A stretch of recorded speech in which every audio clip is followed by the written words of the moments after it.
All right, back to our Vidly application. This application we have built so far doesn't have a backend. All our data is in the memory. If we make any changes and refresh the page, the changes are gone.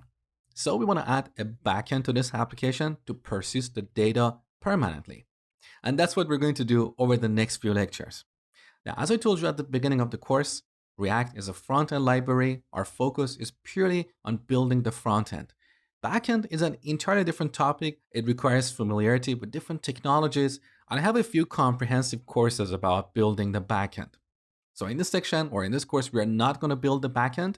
Instead, we're going to use the backend that I have built in my Node course. So if you want to see how I have built this backend line by line, I highly encourage you to take my Node course. That's a very comprehensive course, about 14 or 15 hours long. I've covered everything from the basic to the advanced topics. This backend we're going to use is implemented with Node, Express, and MongoDB.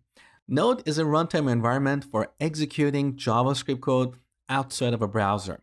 With Node, we can build web servers that respond to HTTP requests.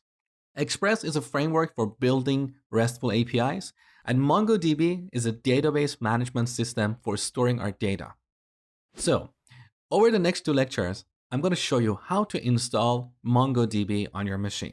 If you already have MongoDB, feel free to skip the next two lectures.